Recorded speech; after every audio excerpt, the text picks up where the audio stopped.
Hare Krishna, dear devotees, please accept our humble obeisances. All glories to Jagat Guru Srila Prabhupada.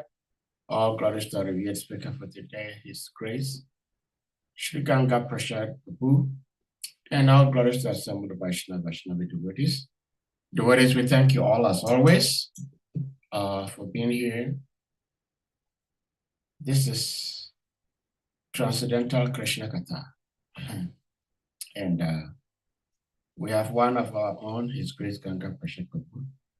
Prabhuji, Hare Krishna. And without further ado, we may put the verse on the screen and you take it over from here. Thank you very much. Hare Krishna.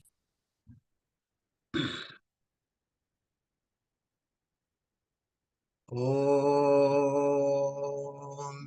Namo Bhagavate Vasudevaya. Om Namo Bhagavate Vasudevaya. Om Namo Bhagavate Vasudevaya. Narayana Namaskrityam Naram Chaiva Nara Uttamam Devin Saraswatim Vyasa Tatudaya Mudirayet Nasta Priyasva Pradesunityam Bhagavatam Sevaya Bhagavate Uttama Sloke Bhakti Bhavati Nastikihi. Om Agyanti Mirandakshyam Jananjana Salakayam Chaksuro Militam Yena Tasmai Sri Gurave Namaha. Namo Vishnu Padaya Krishna Prestaya Bhutale Shrimati Radhanath Swami Ite Namine. Nama Om Vishnu Padaya Krishna Prestaya Bhutale Shrimati Bhakti Vedanta Swami Ite Namine. Namaste Saraswati Deve Ghoravani Pracharine Nivishesha Sunyavadi Paschatya Desatharine Si Chaitanyam Nanobistam Stapitam Yena Bhutale Swayam Rupa Kadamayam Dadati Swapadantikam Vandeham Shri Guru Sri Yuta Padakamalam Shri Guru Vaishnavam Sham Shri Rupam Sagrajatan Sahagana Raghunatam Vitam Tam Sajivam Sadvaitam Savadutam Parijana Saitam Krishna Chaitanya Devam Sri Radha Krishna Padan Sahagana Lalita Shri Vishakam Vitamsha He Krishna Karuna Sindhu Dinabandhu Jagatpati Gopesha Gopika Kanta Radha Kanta Namastute Tapta Kanchana Gorangi Radhe Vrindavaneshwari Visubhanu Sute Devi Pranamami Haripri Vanchakalpatarubhyascha Kripa Sindhu Bhivacha Patitanam Pavanambhyo Vaishnavabhyo Namo Namaha. Jai Sri Krishna Chaitanya Prabhu Nityananda Shri Advaita Gadada Shiva Sadi Shri Gaura Bhakta Vrindam. Hare Krishna Krishna Krishna Hare Hare Hare Rama Rama Rama Hare Hare. Hare Krishna.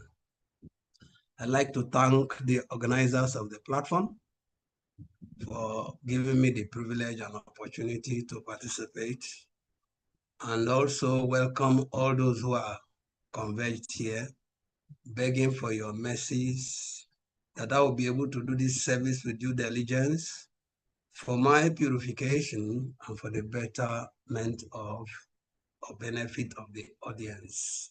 Hare Krishna. We are taking our reading today from Srimad Bhagavatam, 3rd Canto, Chapter 9, Brahma's Prayer for Creative Energy, text number 42.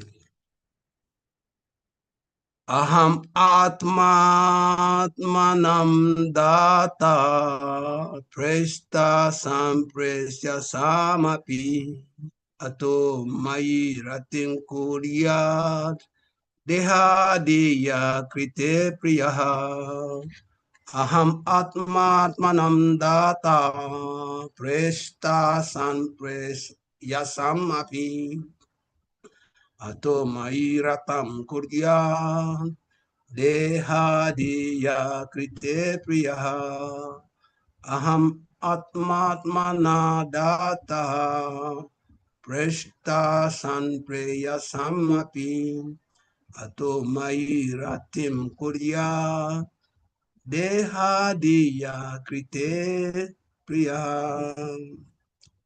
Word for word transliteration. Aham, I am. Atma, the super soul. Atmanam, of all other souls. Data, director. Prestaha, the dearest. Son, being. Preyasam, of all dear things. Api, certainly. Ata, therefore. Mai, unto me. Ratim, attachment. Kuryat, one should do. Deha, adi, the body and mind. Ya krite, on whose account. Priya, very dear. Translation and explanation by Divine Grace. A.C. Bhaktivedanta Swami Jagaguru, Srila Prabhupada Ki. I am the super soul of every individual. I am the supreme director and the dearest. People are wrongly attached to the gross and subtle bodies, but they should be attached to me only. Purport by Srila Prabhupada. The Supreme Lord, the personality of Godhead, is the dearest in both the conditioned and liberated states. When a person does not know that the Lord is the only dearmost object, then he is in conditioned state of life. And when one knows perfectly well that the Lord is the only dearmost object, he is considered to be liberated. There are degrees of knowing one's relationship with the Lord. Depending on the degree of realization as to why the Supreme Lord is the dearmost object of every living being. The real reason is clearly stated in Bhagavad Gita, chapter 15, text number 7. Mamai Vamso Jiva Loke Jiva Bhuta Sanatana. The living entities are eternally parts and parcel of the Supreme Lord. The living entity is called Atma, and the Lord is called Paramatma. The living entity is called Brahman, and the Lord is called Parambrahma or Parameshwara. Ishwara Parama Krishna. The conditioned souls who do not have self-realization accept the material body as the dearmost. The idea of the dearmost is then spread all over the body, both concentrated and extended. The attachment for one's own body and its extensions, like children and relatives, actually developed on the basis of the real living entity. As soon as the real living entity is out of the body, even the body of the most dear son is no longer attractive. Therefore, the living spark or the eternal part of the Supreme is the real basis of affection and not the body. Because the living entity is the factual basis for affection for all, one who has forgotten the basic principle of his love for everything has only flickering love because he is a Maya. The more one is affected by the principle of Maya, the more he is detached from the basic principle of love. one cannot factually love anything unless he is fully developed in the loving service of the Lord. In the present verse, stress is given to focusing love upon the Supreme Personality of Godhead. The word kuryat is significant here.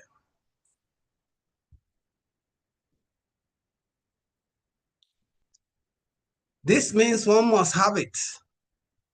It is just to stress that we must have more and more attachment for the principle of love. The influence of Maya is experienced by the part and parcel spiritual entity, but it can not influence the super soul, the Paramatma.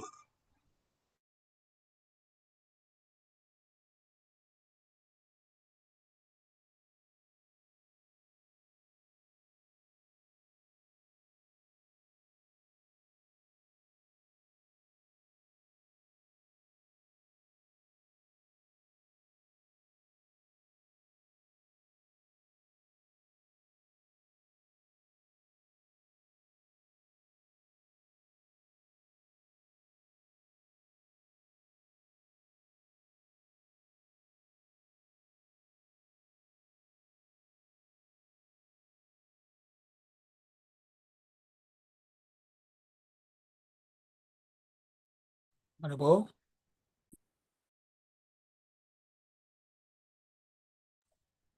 Hare Krishna, dear devotees. It seems our speaker is having issues with connectivity. We hope he's able to come back. Let me see.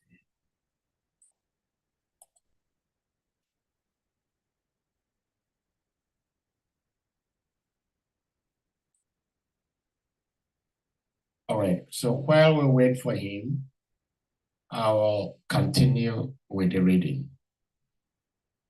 So, the Mayavadi philosophies, accepting the influence of Maya on the loving entity, want to become one with the Paramatma. But because they have no actual love for Paramatma, they remain ever entrapped by the influence of Maya and are unable to approach the vicinity of Paramatma. This inability is due to their lack of affection for the Paramatma. A rich miser does not know how to utilize his wealth, and therefore, in spite of his being very rich, his miserly behavior keeps him everlastingly a poor man. On the other hand, a person who knows how to utilize wealth can quickly become a rich man, even with a small credit balance. The eyes and the sun are very intimately related because without sunlight, the eyes are unable to see. But the other parts of the body, being attached to the sun as a source of warmth, take more advantage of the sun than do the eyes. Without possessing affection for the sun, the eyes cannot bear the rays of the sun. Or, in other words, such eyes have no capacity to understand the utility of the sun's rays. Similarly, the empiric philosophers, despite their theoretical knowledge of Brahman, cannot utilize the mercy of the Supreme Brahman because they lack affection. So many impersonal philosophers remain everlastingly under the influence of Maya because, although they indulge in a theoretical knowledge of Brahman, they do not develop affection for Brahman, nor do they have any scope for development of affection because of their defective method. A devotee of the sun god, even though devoid of eyesight, can see the sun god as he is, even from this planet. Whereas one who is not a devotee of the sun cannot even bear the glaring sunlight. Similarly, by devotional service, even though one is not on the level of a jnani, one can see the personality of Godhead within himself due to his development of pure love. In all circumstances, one should try to develop love of Godhead, and that will solve all contending problems.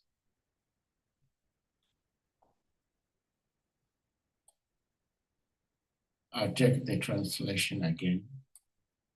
I am the super soul of every individual. I am the supreme director and the dearest. People are wrongly attached to the gross and subtle bodies, but they should be attached to me, Krishna, only.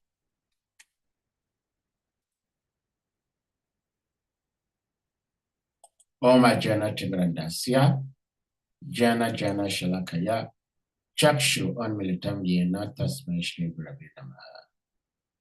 Shri Ganga Prasad Prabhu, thank you, and we're happy to have you back. Hare Krishna. Hare Krishna. Would you want to continue reading? Yeah, I got disconnected towards the end of the reading, so you can continue from there. Okay, let's go there.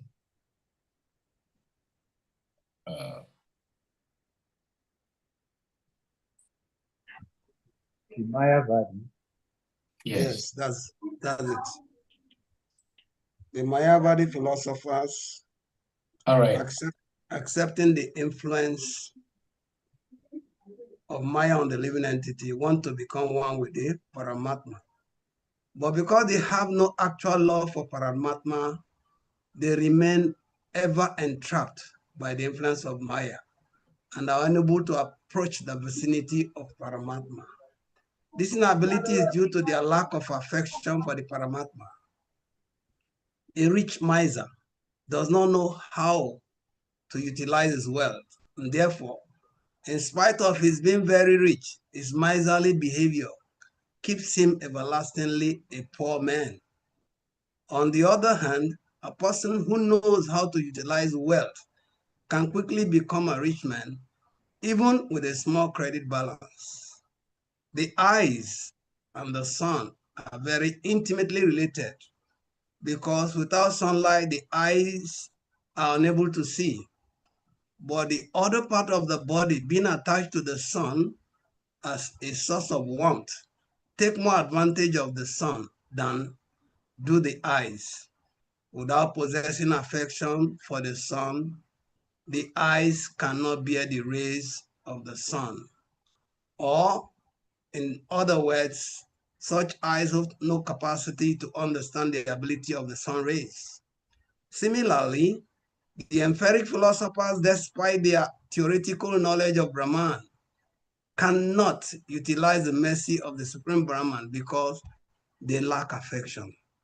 So many impersonal philosophers remain everlastingly under the influence of Maya because although they indulge in the theoretical knowledge of Brahman, they do not develop affection for Brahman, or nor do they have any scope for development of affection because of their defective, please scroll,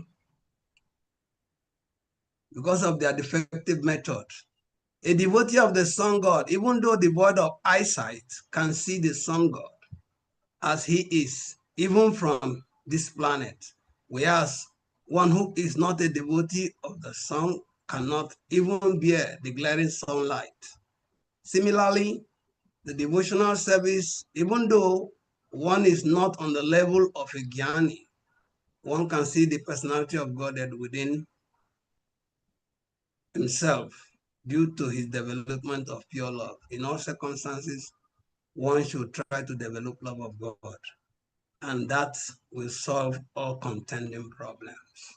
Ukankaroti wa chalam, pangam langayati girim, Ya Kripatwam Hamande, Shi Guru Dinatarina, Ya Kripatwam Hamande, Brahmananda Madhava, Sri Krishna, Chaitanya, Ishwaraha. Hare Krishna. This text is a very esoteric text. It's actually those who are very self-realized, who have pure love of God. But then we have been accommodated towards the end of the purport that even though with the disqualification, as long as we are striving, we can still venture. So we can make attempt to say something.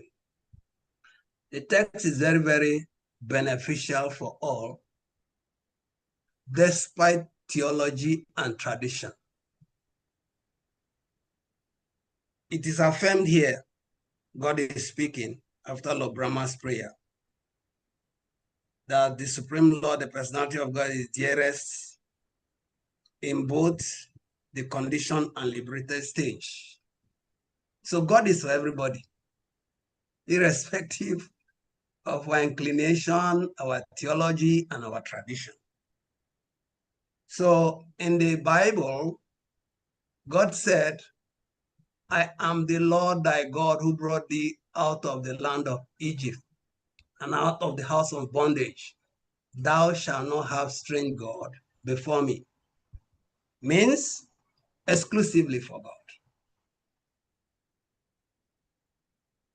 And in what we are reading now, it is called the essence of all advice or the mother of all advice. Like Rupa Goswami said in the Padeshamrita text number 8, the essence of all advice is that one should utilize one's full time, AM to PM, 24 hours a day,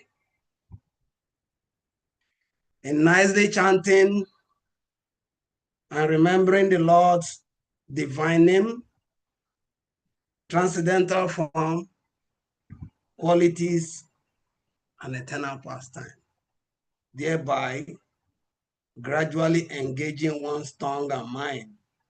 In this way, one should reside in Braj, meaning 24 hours.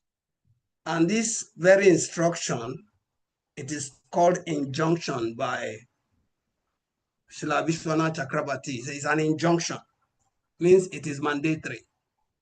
God is mentioning. And it is not an exception for anybody. But because Prabhupada opened the purport by saying, in condition and liberated stage, what makes us conditioned? What makes us liberated? And in the purport, Prabhupada also made emphasis on Bhagavad Gita chapter 15, text number 7, that we are all eternally part and parcel of God. Mama Evam Sajiva Loke, Jiva Bhuta Sanatana. Manasasrani Indriyani Prakriti Stanika Shati. The ending of the translation, due to conditioned life, they are struggling very hard with the six senses, which include the mind. And the Prabhupada said, every living entity as an individual soul has its personal individuality and a minute form of independence. Minute form of independence. By misuse of that independence, one becomes a conditioned soul. So it's not a thing you cast aspersions or you blame anybody. It is our own conduct. When we misuse our independence, we become conditioned soul. And what is the misuse of independence? By being enamored by the material circumstances we find ourselves and chasing it headlong as the ultimate goal. And Prabhupada further said that, but by proper use of independence is always liberated. So our conditioned situation, our liberated situation is in our palm. In Bhagavatam, it is said, every intelligent man knows that attachment to material things is the cause of bondage in this material world. And this same attachment, if it is devoted to the devotee of the Lord, it opens up the doors of liberation. Devotees of the Lord will open doors of liberation. So Sadhu Sangha, Sabha Sastra Kai, Lavamatra Sadhu Sangha, Sabha Siddhi, Hoy. In the association of those great devotees, the seed of perfection. And so when we are reciting the 10 offenses against the holy name, the 10th offense speaks about inattentiveness, being inattentive. And it ends by saying one should carefully guide against these offenses in order to achieve the quickly desired goal of life. So it is desired goal, which is Krishna Prem, love of God. And if there's no attachment, which is Bhava Rati, we cannot have prema. So, but it all starts from association with devotees, and then we get purified, anatta-nivriti, and then we develop taste, become attached, and then we start growing until we get to the stage of Bhava. So this independence is our own possession. And how we use it determines what we get. So our degrees of relationship with the personality of Godhead varies. And unless we realize the fact, like Krishna said in Bhagavad Gita chapter 5, text number 29, Bhoktaram Yagyatapasam Savaloka Maheshwara. A person in full consciousness of me, knowing me to be the ultimate beneficiary of all sacrifices and austerity, the Supreme Lord of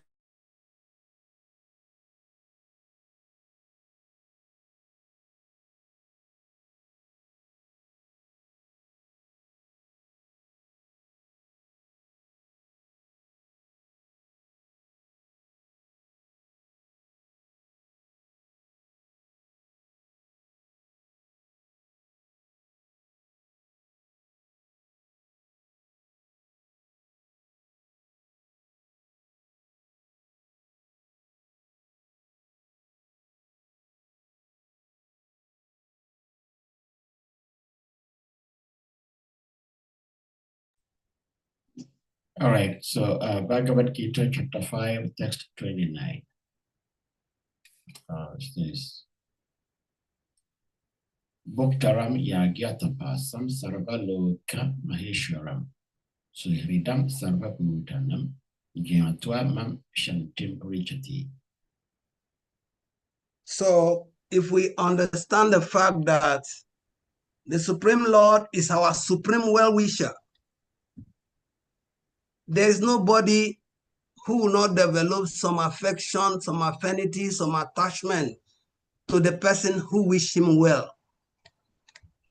And you can deduce this, every letter Prabhupada writes to his disciple or his god brothers, he will end it by saying, your ever well-wisher, ever well-wisher, because he's representing Krishna, who is the Surit, the well-wisher for every living entity. And so whether the living entity is in conditioned state or it is in liberated stage, Krishna is available for them. And Srila Vishwanath Chakravarti Thakur was mentioning in the same context that the Jiva should act with Rati for him, for Krishna. And he mentioned that Rati is something which is to be attained. But when we say it is lying dormant, love of God is lying dormant in every living entity. It has to be woken up. It's not that an item we go to shop for in the supermarket or procure in the marketplace. But we have to apply ourselves to be able to wake up that dormant love of God in us. So the command, which is injunction, is sought out to act when Rati does not exist. In the material world, the love that is there or lost is some material things, not for God. So in that, condition situation, we have to involve in activities that will activate, help us wake up that love of God. So the jiva is fit for Maya. That's our configuration. Material body means romance with Maya, but not the Paramatma. Means Paramatma is not in Maya. Humans who have fallen into the Maya's bondage experience object of Maya. Or even for the jiva, Maya is not superimposed. Though natural affection for Paramatma exists, because of lack of experience of Paramatma, the jiva does not have affection for Paramatma. It's like a wealthy merchant. Prabhupada purpose say is a miserly wealthy merchant who does not know that he possesses wealth and thus acts like a poor man. So that is our conditioned state. We don't realize that the love of God is dormant inside us, and all we have to do is wake it up. Thus, it is enjoined that the jiva should have affection. Srila Vishwanath Chakravarti says it is an injunction, an ordinance. You are not conscious that it's there, but it's there. You may not be having the willpower, the will force to activate it, but it is there. And so to the degree that you make effort to reawaken it, to that degree it reawakens, and then your life becomes successful. However, the Paramata is dearest. It is seen that even though the Gyanis may realize him directly, there is no rati. By cultivation of knowledge, they know about the Paramatma, but there's no attachment. They cannot feel him. So he says, it is saying that even though the Gyanis may realize him directly, there's no rati for Paramatma, and prema does not develop. No attachment, no love. But for the devotees alone, Paramatma exists in all time and space. For the devotee, Paramatma exists because he said he is accompanying the living entity in their wandering in the material world. So he's never separated from them. There's that awareness, there's not consciousness, and it guides our conduct. This is not so for the Gyanis, though the sun dispels pain of cold and gives happiness to the eye with light. And though this is experienced by all, some people do not appreciate it. It's like he said that rain falls. When Nanda Maharaj was discussing with Krishna about Indra Yagya, he told him, Indra is giving rain. Our crops are growing because of Indra, and so we should worship Indra. But Krishna told him, Indra is offering rain, but rain is falling even where it's not needed, even on rock. So what will be the appreciation of rock for rain? Nothing much. So some people do not appreciate this. This is because they have no attachment for the sun. And though the sun gives happiness to them, it is also indifferent to them. Sun is giving happiness. Rain is falling on rock. But the rain is indifferent to the rock because it's not going to produce anything. Just make it shine or wash off the dust. Brahma also giving them realization of impersonal Brahma is indifferent to them. It's about the impersonalists. They get Brahma realization, but they don't have any attachment. So they don't have prem or love. And also the personality is indifferent. It just leaves them to their decision, their way of life. And in the end, they achieve liberation. But the Brahma realization we know, Prabhupada called it spiritual suicide.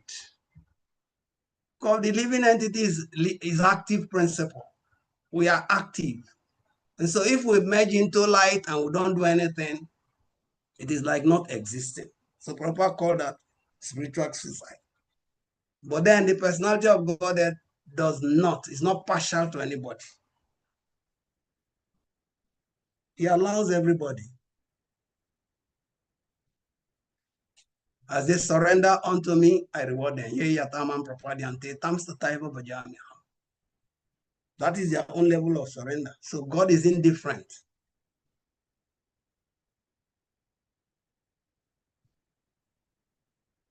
When the devotee of the sun god, whether having vision or blind, sees the sun, who is satisfied by his devotion, as having hands and feet along with his chariot and horses, he brings the sun under his control by his devotion.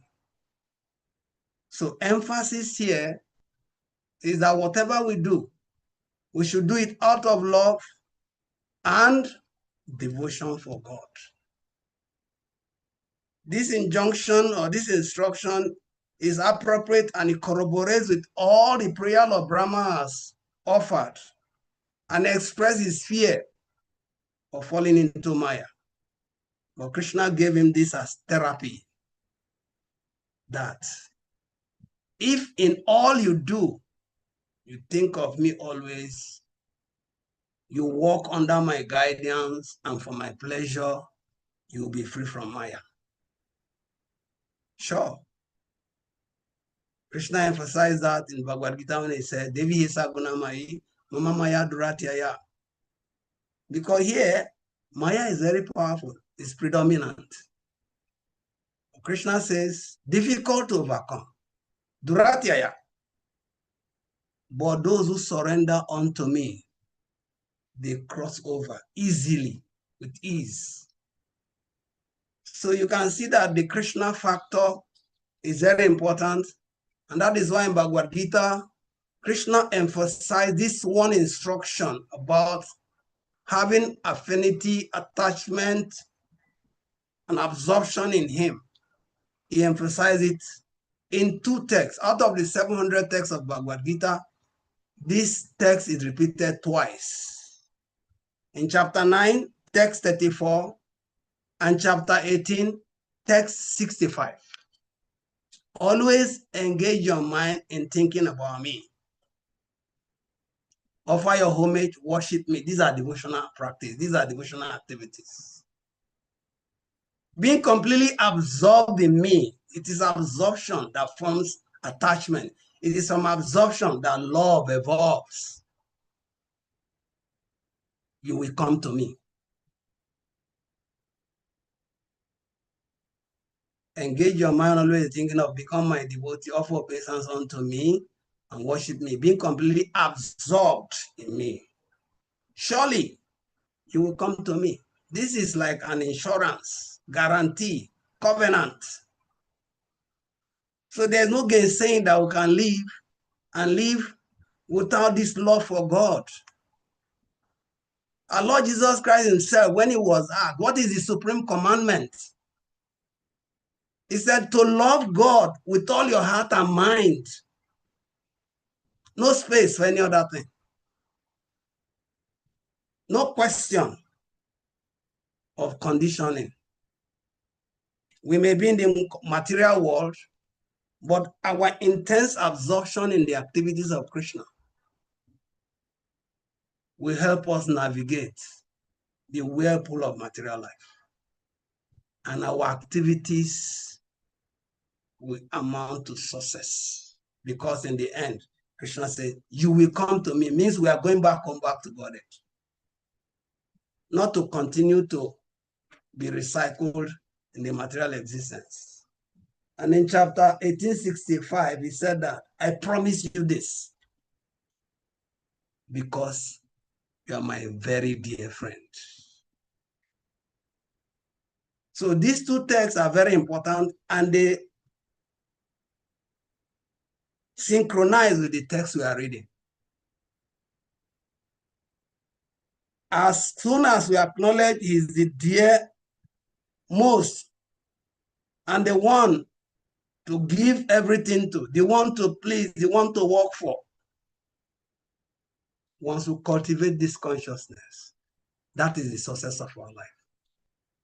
Whether we have knowledge, we have devotion, we don't have, but first is the conviction that God is the Surit, is our supreme well-wisher. So he says, Krishna Mata, Krishna Pita, Krishna Dara Pran. Even your life is Krishna. Krishna is your father.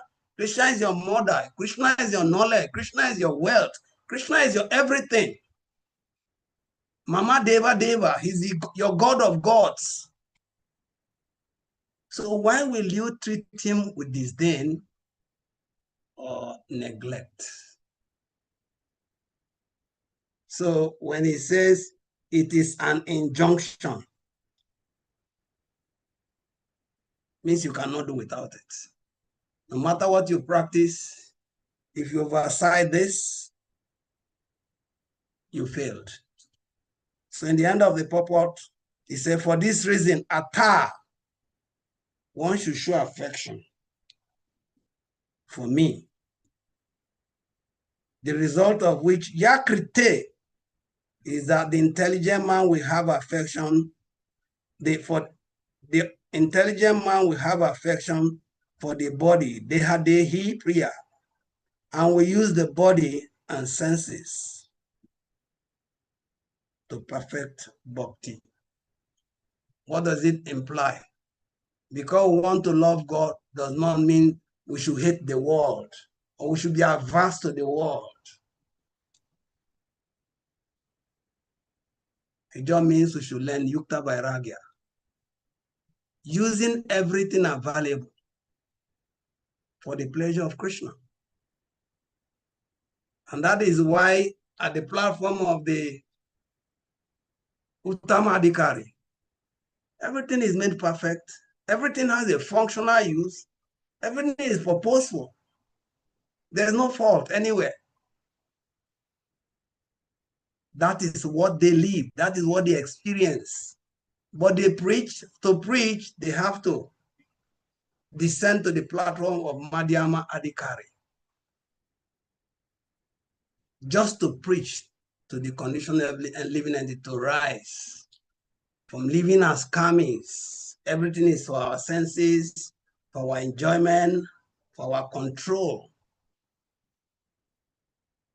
And when one moves beyond that, it becomes a jnani. It's an evolution. So karmis are there. They are grossly foolish. They never think of anything in terms of loving God, serving God, caring for God. Rather, it is about their own sense gratification extended. Papa mentioned there that if a dead body drops here now, there is no attachment even for the dearest son. This Atma leaves the body, no attachment. Everything ends here. So it requires association with evolved saintly personalities, which is what Prabhupada was mentioning in his Upadeshamrita, when he was telling us, living in Vrindavan, yes, geographically we can bring Vrindavan, but our mind also can always be in Vrindavan, always in Vrindavan. So we have to be attached to devotees like Chitraka, Patraka, Raktaka. In the friendly Sakya Ras, one can become a friend like Baldev, Shidama, and Sudama. In the Vatsalya, characterized by parental affection, one can become like Nanda Mara and Yashoda. And in the Madhurya Ras, characterized by conjugal love, one can become like Srimati Radharani or her lady friends, such as Lalita and her serving mates. This is the essence of all instruction in the matter of devotional service. It means we have to learn from those who are already doing, following their footsteps, apply it to ourselves, and be able to achieve the desired success. So it is imperative. We cannot do without it. Otherwise, what is the use of Krishna saying, Yat karosi, yadasnasi, yajuhosi, dadasi, yatapasya sikonte, yatakrusma madapana. All that you do, all that you eat, all that you offer and give away, all your austerities, do it as an offering to me.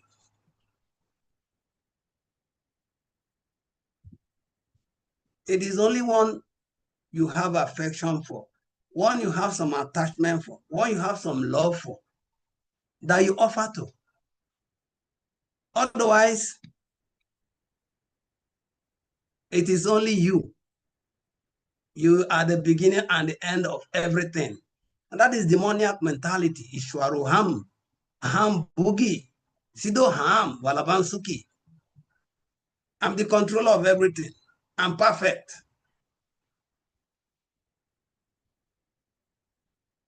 But then only God is the perfect one. Everything is meant to be offered to God for the pleasure of God. So when we are announcing Sankirtan records, and the money will say for the transcendental pleasure of their Lordship. We don't say for our own pleasure, for the transcendental pleasure of their Lordship, for the pleasure of Krishna, for the pleasure of the Guru Parampara. And it cannot be a pleasure if it is not done with some attachment and love. No. So the practice of devotional service is an ongoing process. It's a continuous thing that we have to learn and do, even though we may not have arrived, but consistency from the sadhana stage, we come to Raganuga platform, and then we can act spontaneously. So let us start practicing and be able to free ourselves by properly using our independence. Proper use of independence makes us liberated. Misuse of independence makes us conditioned. And that means not having affection for God, not involving in service of God, only to serve ourselves and our immediate environment that we lord and survey. It's misuse. And in the Upanishad, text mantra 9, it mentioned that these people are called those who engage in culture of the science, act like activities shall enter into the darkest region of ignorance. Worse still are those engaged in the culture of so-called knowledge. We engage in knowledge, we engage in the science, we go to the darkest region of ignorance. So nobody will bargain for this. But it's happening. You can't rule it out. It's not everybody that is going to go back to Godhead. Sometimes even I think when taking self-assessment of what one has done in course of this existence, even while in devotional practice, you start to wonder, is there any chance for me? Is there any hope? But the fact is that devotional service is like fire. It can burn up any amount of sinful activities. So the option left for us is to persevere, continue to do it. It's not like taking lollipop. It's not like being on bed of roses. There are up times, there are down times. There are even times when the mind is going bonkers and thinking of quitting. But when we remember the people who have done in the past that we are following, and we also appreciate the opportunity that has given to us. Who knows, if we bungle this opportunity of this lifetime, what will become of us in the next life? We are fortunate. I was discussing with Maharaj before he traveled. And I said, one day, I went to Aba, where I was involving in media program for years, and Bhakti Swami, when he visits, he also does TV programs. But we went to the marketplace to procure some traditional wares, caps and regalia. As we were going, Maharaj was observing everywhere, Ganga, Ganga, Ganga, Ganga, Ganga. And Maharaj said, look at you. You just became a celebrity like that. It's not because we have qualification. It's just that we have been blessed. Maharaj said, blessed by the best. So there's no way we can settle for less. It's our good fortune.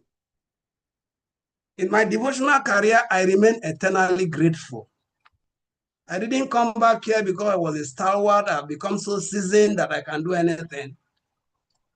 But because Srila Krishna Prabhupada picked me, said, you'll be useful for the preaching here. And he applied me. I'm not sure before I came back to Nigeria, I never did any media program. I never appeared on any media event. But because we were with him, we were doing according to our instructors, following his body language, following his thought pattern, we became like distinguished. So I was telling Maharaj, if we actually knew what we were being prepared for, we would not have faltered at any point. And by now, we'll be sure that at the end of this life, we'll make it. Hope is not lost because we are depending on mercy also. So there's every need to strive. Even when it is at the low ebb, we continue to strive. And that is why Krishna consciousness have been configured in such a way. Like Prabhupada said, you just have to hang on in this boat of Krishna consciousness. Hang on. Because surely it will take you across the boat, the ocean of material existence. Sure.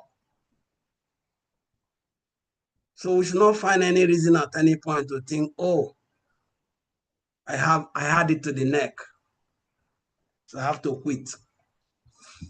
Winners don't quit, and quitters never win. So it is a thing that will cultivate. Love of God is there in every living entity, but it is in dormant stage. So whatever it takes us to awaken it, that's what ISKCON has been set up with. Rising early, involving in morning worship, chanting japa, doing Tulsi Puja, hearing Bhagavad and Bhagavad Gita classes, doing service of Karma Yoga and all the rest, and going out to meet people and share this Krishna consciousness with them. We may not be doing it willfully in the beginning. It will look like imposed. But practice, they say, makes perfect. We start developing interest in it. And so all the skill that we acquire in course of Krishna consciousness, because we are practicing. Nobody came here with some perfected skill. Nobody came here as a professional. We're all learning. And the learning process continues even at the point of death. It is at the point of death that our scholarship will be tested. Did we really learn well? So this text is very, very important. Whether you think you are in Maya or you don't want to be in Maya, the therapy, like in medical practice, examine, diagnose, prescribe. Let us all examine ourselves. You know, you don't need anybody to judge you. Be your own judge. Because it's your independence that you are using. If you misuse it, you face the consequences. If you use it properly, you enjoy the rewards. So let us constantly be evaluating, how well am I doing even though we have lapses, or there are times that we are not really what we want to be, but as long as we are continuously trying, striving, good medicine does not work because it's good medicine. Good medicine works because it is prescribed and you are taking it. That is only how you know it is good medicine. It is not by name or label, by application. So if Krishna consciousness is working, we will know by how we practice it. The result will show. The world we are living in today has more precarious situation that they faced in the past. At some point, we'll be bewildered by the development and happenings all around us. Everywhere in the world, there's one situation of disgust. But the treasure we have as devotees is that we have the panacea, the succor to deal with every situation. Otherwise, why will devotees in Israel, we just had some bombing. The devotees not run away from Israel because there's bombing. It is material experience. But they took stronger shelter of Krishna. In Ukraine, the same thing. Devotees died even while doing food for life in Ukraine. But that was the prayer of Queen Kunti. That is the test. Let these calamities come again and again. Because it makes us to remember you again and again. And by remembering you again and again, we overcome all material miseries. That's how Prabhupada end the purport. In all circumstances, one should try to develop love of God. And that will solve all contending problems. Means it's the therapy, no matter what the problem is. We should strive. One should try to develop. It doesn't happen on its own. As you make your bed, so you lie on it. So we should not at any point feel we had enough, we had it to our neck, and so we don't have to do anything. Let us keep trying. Just keep trying. Prabhupada said, a candidate with jaundice, sugar tastes bitter in the mouth. Practice of Krishna consciousness is not easy. It is by continuously practicing that taste comes, attachment comes, and we now love it, we become proud of it, and we now become envy of others. So Lord Brahma set the pace by asking for empowerment. And Gaboda Kasha Vishnu reciprocated, allay his fears, as long as your love is for me, not of the world. So he said, be in the world, not of the world.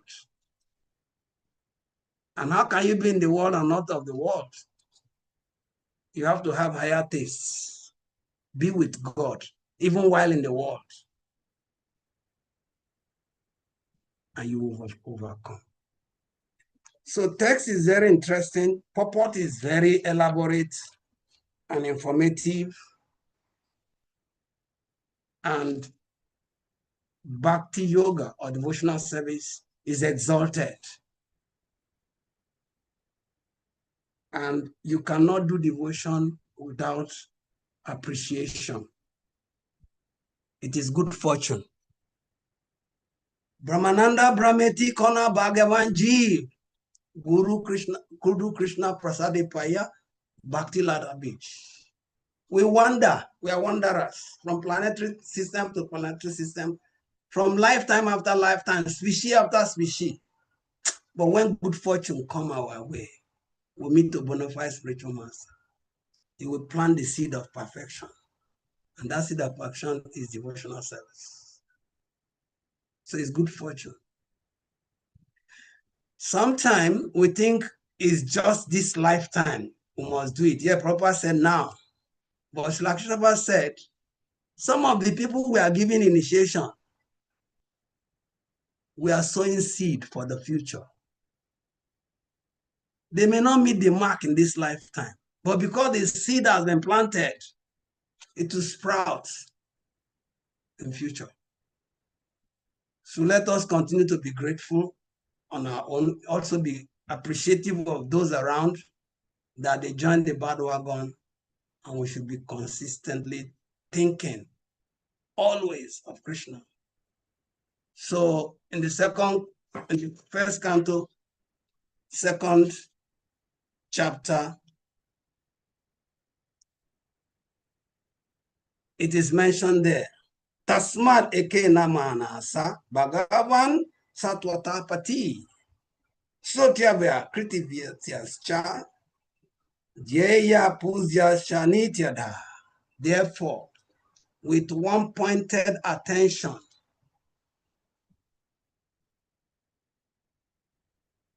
one should constantly hear about, glorify, remember, and worship the personality of God, who is the protector of the devotees. We have to know this. We have to acknowledge it. We have to confess it, and we have to apply it. That is how the love of God and acting for love of God and acting for the satisfaction of God will come.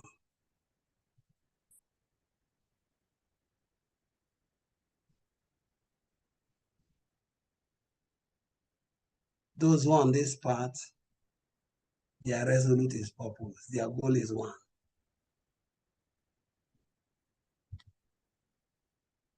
So let us continue to be grateful, appreciative, and then taking advantage of all that is put at our disposal. And surely, victory is certain. Aluta continua. Victory is certain. We will be victorious in the end if Krishna is pleased. Hare Krishna. Thank you very much. Are there questions, comments, contributions? Hare Krishna. Thank you so much, Sri Ganga Prasad Prabhu, for this wonderful delivery of Srimad Bhagavatam.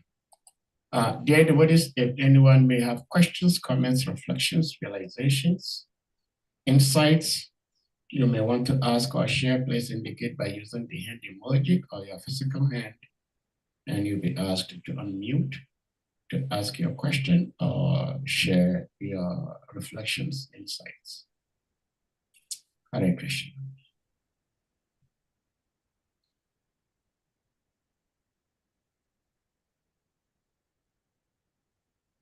Well, Prabhuji, I would want to, first of all, thank you for speaking. Very beautiful. You always supply lots of scriptural references to buttress whatever you're saying, which is very interesting and encouraging. Now, you had mentioned that Lord Krishna is indifferent. Yesterday, we were blessed. We had His Grace Srivas Banachari speak to us. And he also made a similar remark. I say similar in the sense that he was referring to a devotee, not Krishna. He was referring to one devotee called Kalidas. That Kalidas was very indifferent. He treated everybody the same. He served all the devotees the same. He did not say this is pure devotee, this is not a pure devotee, like that. So I just wanted to find out from you if you can elaborate as to what it means when we say Krishna is indifferent, or like yesterday, His Grace Srivas Banachari was saying, Kalidas was indifferent. Hare Krishna, thank you very much. Krishna said, although I created this, but I'm not the cause. He created it. Because he has given the material, he has given the platform, he has given the result also. Everything is preset. But it's just observing. How will you apply your independence? That's what indifference to my understanding means. If he's indifferent outrightly, he will not make provision. He will not care. That's another dimension of indifference. But this conception of indifference that you have been facilitated, DIY, do it yourself. The result already is preset too. As you sow, you will reap. As you make your bed, you lie on it. But your facilitator is indifferent because he's not the one who will pull you to do it. He gives you the independence because you are independent. That is where indifference comes. Krishna is not going to force you. Don't become a kami. Become a jnani. Don't become a jnani. Become a bhakta. But he has created it. That always there will be kamis, always there will be jnanis, always there will be yogis, always there will be bhaktas. But it's just like a film producer. It's just watching the actors play their role. The script is already written. You act the script. So that Krishna is indifferent does not mean he doesn't care. He's caring. Surida is the supreme well-wisher of all living entity, but he is not an imposing God. He respects his own independence. Swarat, supremely independent. He doesn't care whose ox is God. So because he respects his independence, he respects your own independence as well. So he will watch how you use your independence. It's just like the case of the prodigal son. I always say this. The story of the prodigal son is not a biblical story. It's not for Christians. It's for everybody. When the father of the prodigal son was giving the inheritance to the prodigal son, he was indifferent. He gave him. But he already knew that what you don't work hard for, you vandalize it, squander it. Well, he gave him and he waited. He didn't discourage him. So the prodigal son took it as part of his independence, and then he used it, but he misused it. And so what happened? He suffered. But he was lucky that in the nick of time, like Krishna says, Savasya Chahamridi Sanivisto, Mata Smriti Gyan, I'm sitting in everyone's heart. From me comes knowledge, remembrance, and forgetfulness. So if you want to forget, it will not tell you not to forget. You will facilitate it. You want to remember, you facilitate it. So he's indifferent at that point. So the prodigal son realized, and he felt this is not the quality of life I should be living. I should go back to my father. It's his independence also. The father was there. When he came, the father welcomed him, threw a party for him. So this is what I can explain about being indifferent. Not that we become callous, we don't care. No, we just watch. Facilitate everything and watch. It's like when you are doing Namkaran, name-giving ceremony to a child, the Samskara. At the end of it, you put the child to test. You keep money, you keep grains, you keep book. You are facilitated and you are watching the child express his proclivity. Some children will go for grains. They will like prasadam a lot. Some will go for money. They will be money bags. And some will go for a book. They will be scholars. You don't tell them what to do. So this is my understanding of what being indifferent is. I don't know if that shed any light, and maybe there may be other people who contribute to this. Hare Krishna. Well, Hare Krishna, thank you for the explanation. It makes a lot of sense to me. But what do you think about serving devotees with the mood that we serve all devotees equally, not that this is pure devotee, this is not pure devotee, which is also one of the indifference that Prabhuji was talking about.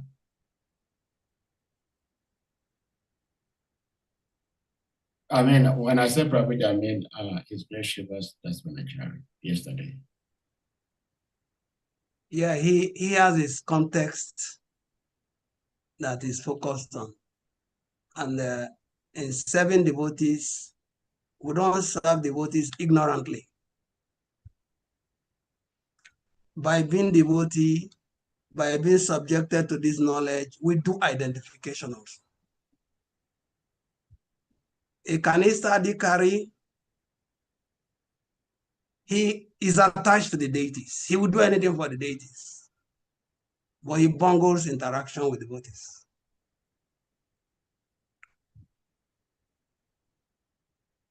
You cannot oversight that. You cannot overlook it. It exists, it's there. That's why knowledge is there. Knowledge is power. But then for your own safety, for your own spiritual progress, you act with caution. You don't discriminate. It's just like sometimes when we are speaking about Hiranyakashipu and Hiranyaksha, we speak about them with so much derogatory utterances, forgetting the fact that these guys were doorkeepers in Vaikuntha. It was just pastime. Okay, so knowledge helps you to discern right and wrong. And for your own safety, always act to protect yourself. So serving all the devotees equally, you don't see who is a Kanisa, you don't see who is a Madhyama, you don't see who is an Uttama, because Uttama on his own platform, he sees everything as perfect. Everything is perfectly made. But for preaching, he has to condescend in his conduct externally and in his utterances externally, but inwardly, he's on a different platform. So it is better for us to act even-minded for our own benefit, not because we want to show off or want to show that we advance. Even by serving somebody who is not proper, you are benefiting the person. So it's about our texturing, how much knowledge we have acquired, how much realization we have, and that determines how indifferent we are. But that does not mean that when you have to make corrections or advices, you will not do it. You have to. This is the much I can add. Hare Krishna. Hare Krishna. Thank you.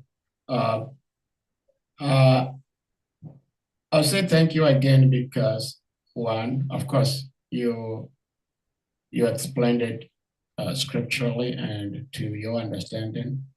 And I'm saying thank you again because it seems to conform with my understanding. So it makes me a little happy, that so this thought I had is actually seconded by another senior devotee. And there was a time I was traveling from one city to another with two devotees. They are my god brother and god sister. And this god sister said that we have to treat each and every one equally. And I argued. I said, how is that possible? It's not possible. It's not possible to treat each and every one equally. And she said, she can. When I said you cannot, she said she can. And I said, well, you say you can, but you don't.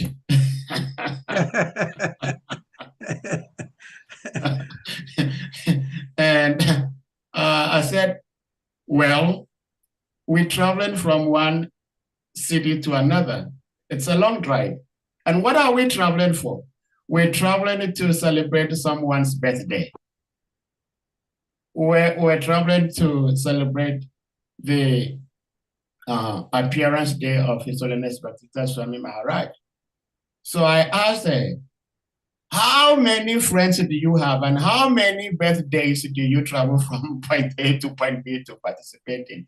Just like this weekend, we had this 20th disappearance True Baba celebration of His Holiness Baptista Swami Maharaj. And different devotees from different parts of the world all converged in Gidanagri.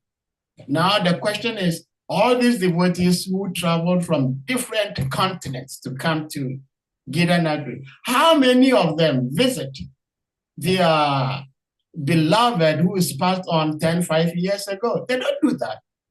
So there is a differentiation.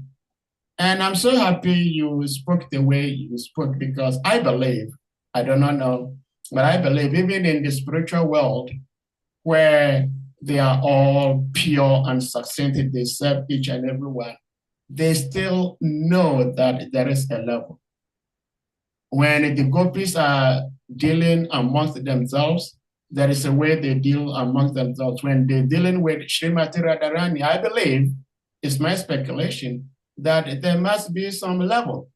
So saying that we have to serve each and every one the same way, I do not think that is how it is, because after all, Krishna himself states in the Gita, which you beautifully referenced, that if you serve Krishna 10%, he will reward you 10%. If you serve him 20%, he will reward you 20%. So there is a differentiation. Well, thank you for the explanation, because I'm a little elated that what I was thinking of is supported by another senior devotee. And dear devotees, if anyone has something else to ask or to share, please, you may do that.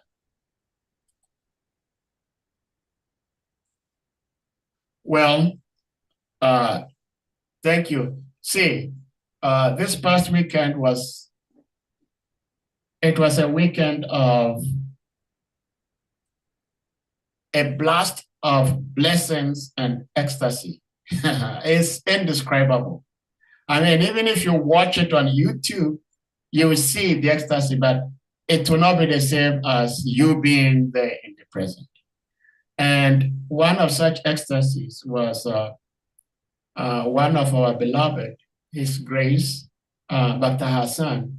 I was saying those who were here on this platform on Friday, I announced to the devotees that Friday was the last day Bhakta Hassan was going to be called Bhakta Hassan. I'm only saying Bhakta Hassan just to make the introduction.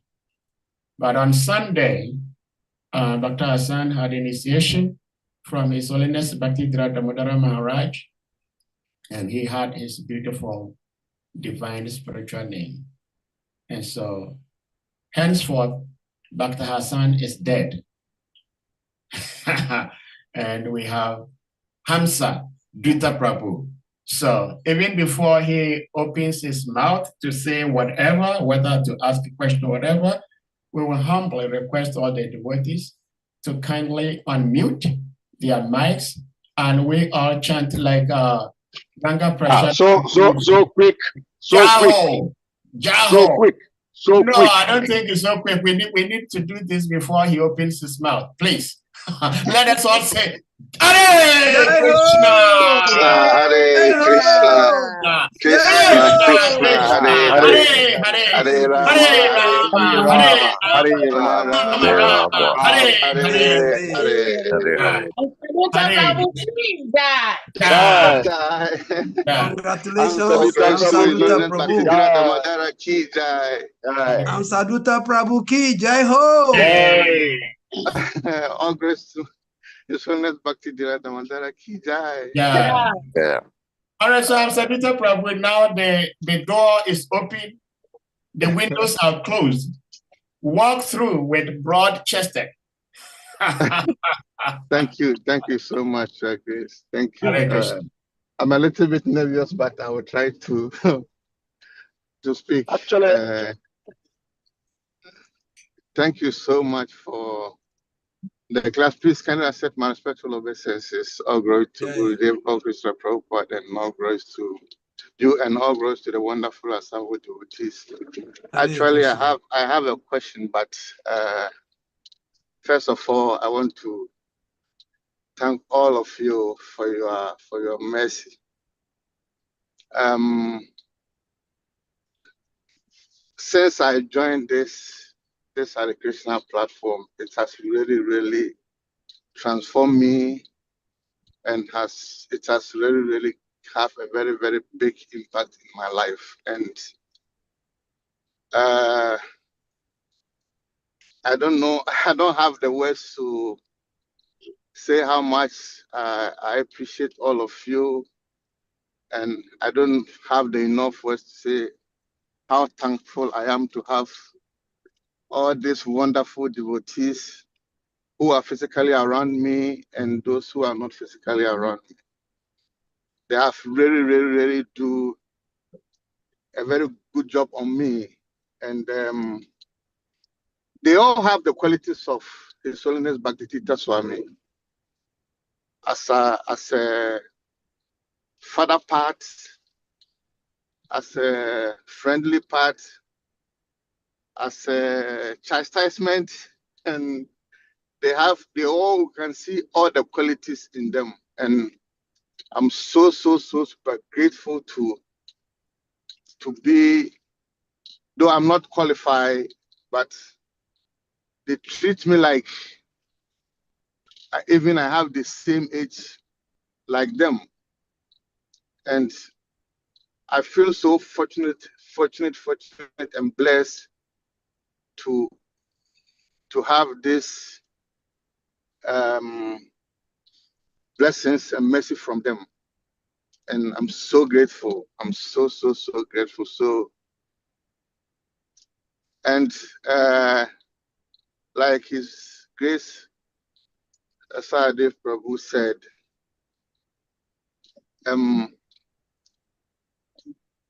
I've been thinking about it a lot,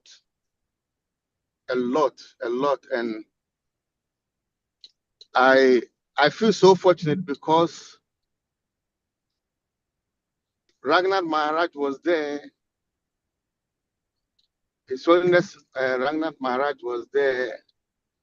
His Holiness Chandramari Maharaj was there, and the other sannyasi, I don't remember his name. And I took initiation in front of His Holiness Bhakti Swami. So I asked myself, how can all this be possible? I'm so fortunate and so blessed because I still don't. If I think about it, I ask myself, who is me to have all these blessings? And I just want to say I'm so grateful for everything. So thank you all for your mercy. If it's not because of your mercy, I will not have all these blessings. So thank you so much. I'm so grateful. This is all I can say now. So forgive me if my words are not so good. Hare Krishna. Hare Krishna. You spoke very well, and the humility is very profound. I only have to encourage you. Like he said, an incredible judge.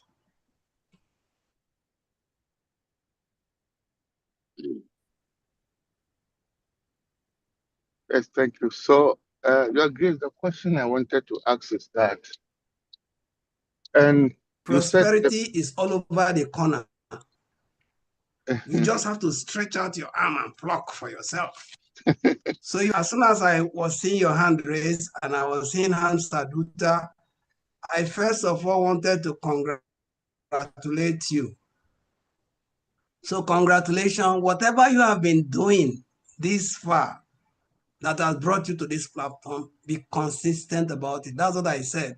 There's always going to be a high tide time and there will be low ebb time, but we don't have to. We just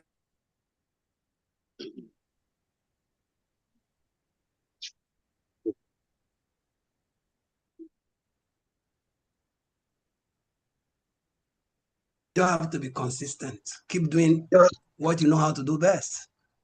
And then the Mercy Ocean will be expanding and expanding and expanding. Going on now is not in vain, because somewhere, somehow, you were contacted from the seed that Bhakti Swami sowed in West Africa. Somehow you were caught up in the fishing net, and now you are progressing. And there are many more like that. That's how most of us came. You know, I met some devotees in some train station, and I took one book for them here in Nigeria. When I was traveling to India, I read the whole of that teaching of Lokapila, and all the addresses of the temples in India was there. So when I got to Mumbai, I was looking for the addresses until I went to Pune. So the seed is somewhere. It's going to fructify somehow or the other. So congratulations. And thank everybody too for sowing and supporting the fructification of the seeds. Hare Krishna. Hare Krishna. Thank you so much for your kind and wonderful words. I'm so grateful. Thank you. You're welcome. So please, the Govinda question Prabhu has something to say. I think Sadhuta Prabhu had a question. Okay, go ahead. Yeah. And no, then please let the senior devotees talk first before I ask my question. All right. Okay. This reminds me of His Holiness Bhakti Vasudev Maharaj. Over the weekend, we had this program to honor Gurudev, and there was a panel, and of course we didn't have enough time at some point, so we were asked to just say something so that we can conclude that episode. And I picked up the mic and I suggested, His Holiness Bhakti Vasudev Maharaj speak. And then he said, well, following the instructions of Sahadev, I'm going to speak something. So, Maharaj, I did not instruct you. Yeah, please, this is such instruction. So, okay, Sri Govinda, do not take this as an instruction from Hamsa. Please, you may unmute and then go ahead. Okay, and Saduta Prabhu, please go ahead. You speak. Okay, thank you so much for the for Hare Krishna. Hare Krishna. So please, Your Grace, my question is that you said pure love of Godhead, and it's there. All we have to do is work towards it. And so my question is that only devotional service can only give us the pure love of Godhead, or we have to beg for it. I'm asking this question because if you look at the Nitya Siddhas, they can never fall. But even our dear Srila Prabhupada, always he was begging. And Lord Jesus Christ do the same thing, and Prophet Muhammad also did the same thing. So I just wanted to know, we just have to do the devotional service and wait for the and the pure love would come automatically, or we still have to beg for it? This is my humble question. Hare Krishna. Hare Krishna. Very nice question. They are both connected. Kipa bindu dia corona idasi inazika sehina. We are serving to get the mercy of people we are following. So simultaneously, we are begging by 7, please engage me in your service. That's what you are doing when you are chanting. Yes. Okay? So, and the chanting will cleanse the heart of all unwanted things, and that love of God that is lying dormant there will wake up. So they are both connected. You have to beg, you have to cry, you have to serve also. None is independent of the other. If you beg from now until next lifetime, you don't do anything. It is faith without work. Okay? You have to have faith, you have to work, you have to beg, you have to work. Then it will be holistic when you get it. Okay, thank you so much. Thank you. All right, so Shri Govinda Prabhu, you may unmute. Hi, thank you. Prabhu, please kindly accept my respectful obeisances. All glory to Gurudev, all glory to Srila Prabhupada, and all glory to you, all glory to the assembled devotees. Yes, Prabhu, I actually need your clarity about this point of 7 devotees.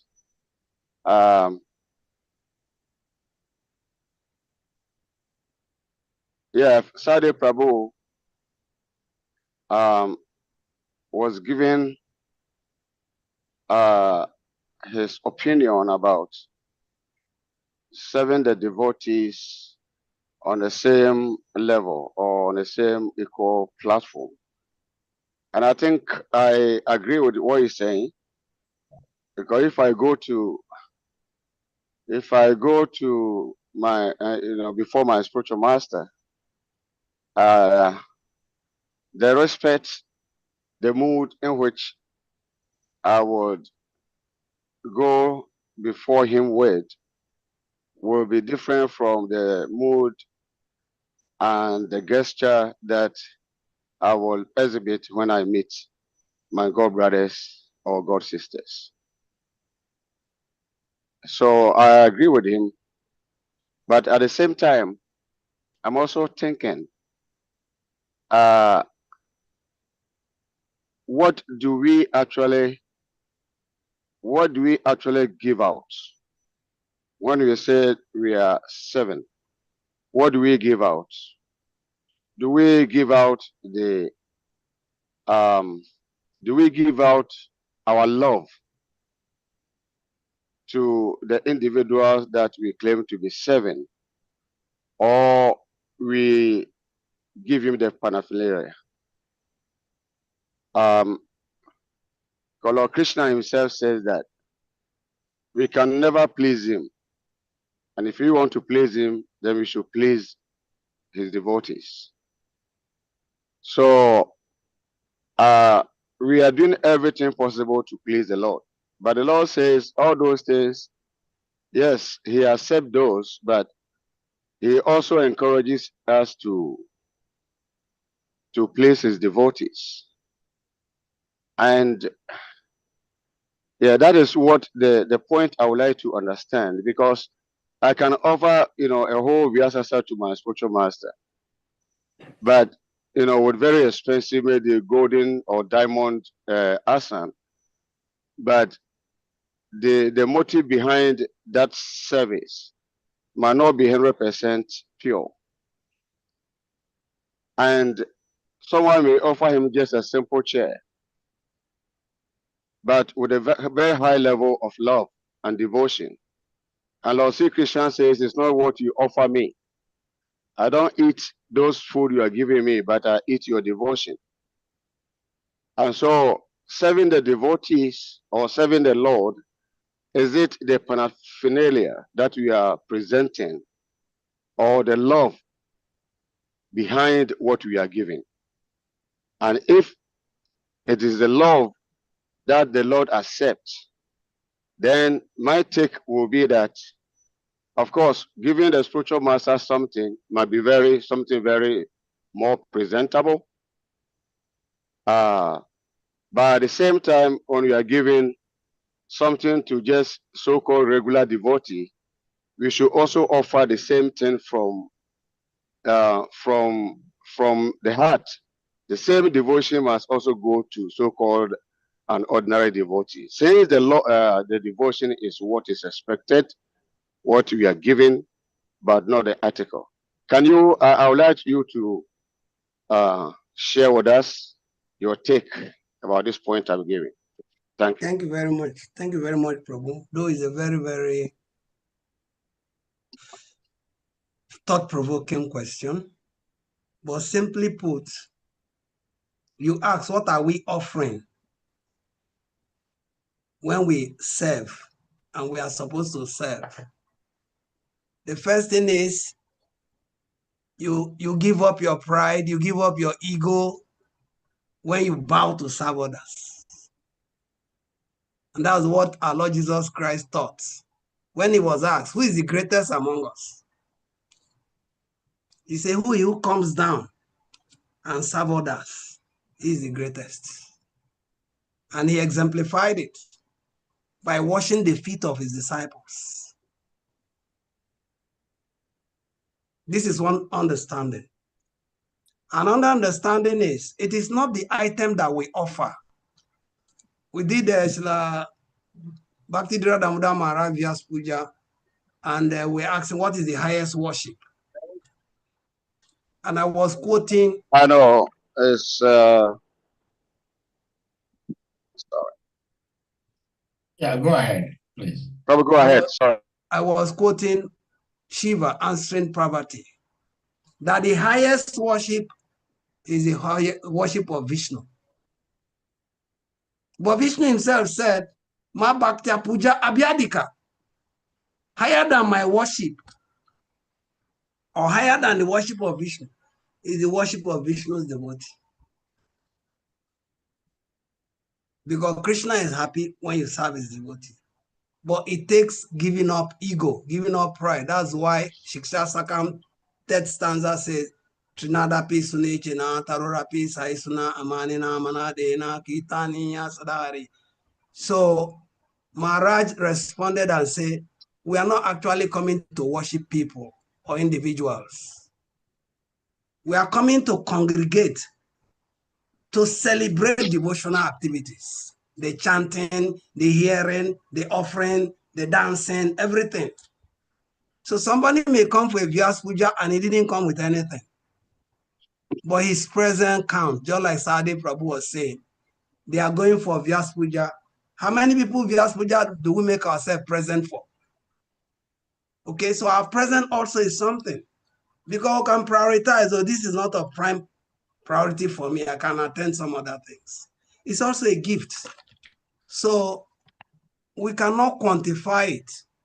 And we cannot measure that, oh, to this person you give this much, to that person you give this much. But the idea is that we should make spiritual advancement. And spiritual advancement comes by bringing ourselves down, giving up all the pride, all the ego, everything, our 6 enemies, and then making ourselves lowly before that, tolerance at a tree, as humble as a blade of grass. I like this very one, humble as a blade of grass. If you see where they are offloading a 33-ton granite, 33-ton granite, and there are weeds there, none of the weed escape. They don't run. They just stay there. And then you throw the 33 tons of granite on them. They remain there. By providential arrangement, at the end of evacuating or using all those granite, they will sprout again. So it is not a one-way ticket thing or a straight jacket thing. there's need for knowledge. We have to know. We have to be sure what is in the best of our interest to do so that we can make spiritual advancement. So if we are serving Guru and giving the best to Guru, the fact that we acknowledge Guru and we are ready to give him something is appreciated. The fact that we are present is appreciated. The fact that we are serving the devotees of the Guru is appreciated also. So we can't peg it that, oh, it must be like this. It's evolving around our understanding, our realization, our application for our person and for preaching. So that is what I can share. Hare Krishna. All right. Thank you. Thank you. Thank you very much, Prabhu. Hare Krishna. Hare Krishna. Thank you. Anyone else with something to ask or to share?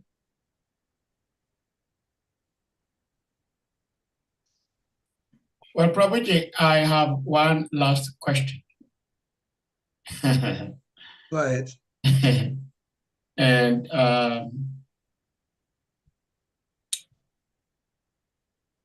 you see, this is my own, excuse my language, my crazy opinion. You were talking about how some devotees, like in Ukraine, they stayed and then they were distributing Shri Krishna Prasadam in a war-torn environment because they were caring, they were concerned about how to care for these people. But I'm wondering, is it wise, is it advisable to go into such environment to distribute Shri Krishna Prasadam in terms of food if you are not already caught up in that web? Like if I am here where I'm sitting and there is war going on and there is no possibility of me escaping, and I decided to do this service, I think that might be okay. But if I'm staying somewhere outside and want to enter into it, I don't think that is wise or safe enough. What do you think? What will I think? Well, I'm seeking your opinion. I was hearing somebody say about preaching, we should be careful how we preach. I think so. You have already answered the question that somebody is trapped. Yeah. The Ukraine devotees were trapped in Ukraine war, although they had option to migrate. Many left for Poland, many left for other places. But in the end, what are we living for? We live to die. Death will come anyhow. But it's better to die in the war front for Krishna if you are trapped. But then it does not mean that we don't have to exercise caution. So this devotee said, one devotee went to the zoo and he went to the lion and he's preaching to the lion. You know, you are not this body. You are a spirit soul. You are eternally part and parcel of God. You should be a vegetarian. When he finished the preaching, the lion said, Mahaprasade Govinde.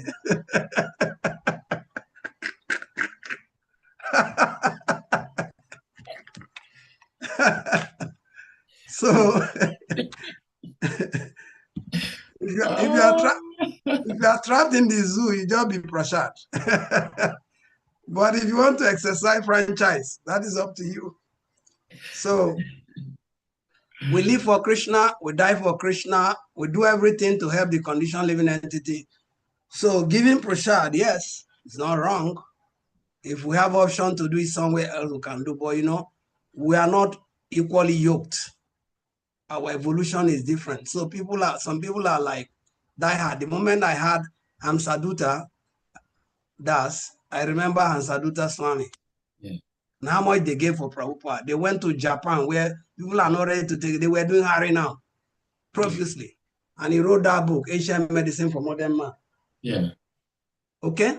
So people go all length to just do Krishna service, and so we cannot condemn them. We cannot say they are not wise. It's about their mood. Yeah. Their mood. So if we have the mood to be overcautious like the cat, it's okay. And if we want to be overwise like the preacher to the lion, it's okay. But we have to be careful. Hare Krishna. Hare Krishna. Thank you so much. Even if you had not said anything, just the analogy itself was just too good enough. Thank you. Yeah. Well, dear devotees, we're going to humbly request you all to kindly unmute. I'm very happy with myself today. For some reason, I feel some gravity in my voice. And I'm happy that my voice is a little deep today. I'm being body conscious.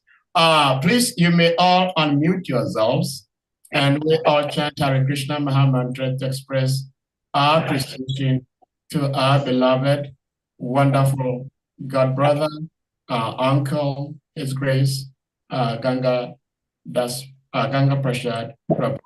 Jai.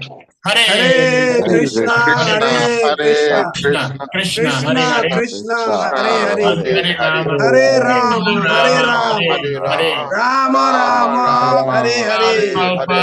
Manchakra Patarvyasya, Kripasnudeva, Patitanam Pavanebhyo, Vaishnavebhyo, Namo Namaha, Anantakoti Vaishnava Ki. Yeah. All glories to His Grace, Ganga PRASAD Ki. Srila Prabhupada ki jai. Good, Devashram is there. Hare Krishna. Hare Hare.